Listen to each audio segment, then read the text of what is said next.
आणि यानंतरची बातमी कोल्हापुरातून। महादेवी हत्तीणीसाठी आता कोल्हापूर एकवटलाय। हत्तीणीला गुजरातच्या वंतारामधून नेल्यानंतर आता संताप अक्षरशः व्यक्त केला जातोय।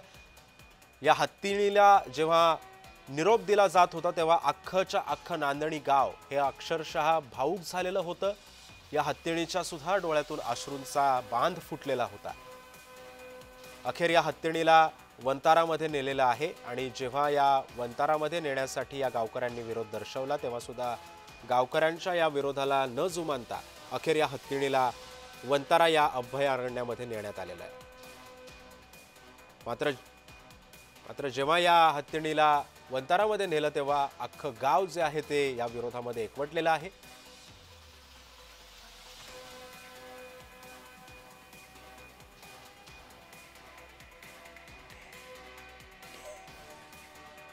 त्यामुळे आपण पाहतोय की महादेवी हत्तीणीला वंतारामध्ये आता नेण्यात आलेला आहे। दरम्यान या संदर्भामध्ये तिथल्या नागरिकांशी संवाद साधला आमचे प्रतिनिधी अमरसिंह पाटील यांनी। शिरोळ तालुका येथील नांदणी येथे असणाऱ्या जैन मठातील हत्ती महादेवी काल वनतारा संवर्धन केंद्र प्राणी संवर्धन केंद्रामध्ये गेलेला आहे। याबद्दल नागरिकांच्या काय भावना आहेत आपण जाणून घेऊया।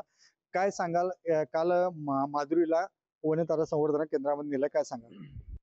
तर या वेळेला तिथला जो प्रक्षोभ जो आहे म्हणजे एकंदरीत नांदणी गावापुरताच नाही आहे तर संपूर्ण जैन समाजामध्ये एक प्रक्षोभ निर्माण झालेला आहे।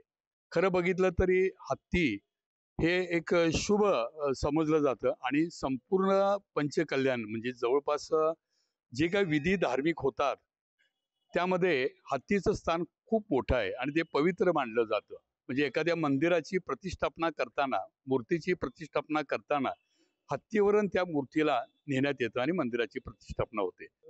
काय सांगाल की काल हत्तीने नेलं, ज्यावेळेला प्रक्षोभन म्हणजे पोलिसांच्यावर हल्ला करण्यात आला, काय वाटतं आपल्याला? जो हल्ला वगैरे केलेला आहे ते मला वाटतं जरा चुकीचं झालेलं आहे असं वाटतंय। त्याच्यापेक्षा संबंधितांनी जर पुन्हा सुप्रीम कोर्टामध्ये रिट अर्ज जर दाखल केला असता काय तर त्या पुन्हा आणखी ते रिट अर्ज दाखल करू शकतात असं मला वाटतंय आणि त्या ह्याच्यात मग सगळे शांततेनं केलं पाहिजे असं वाटतंय मला।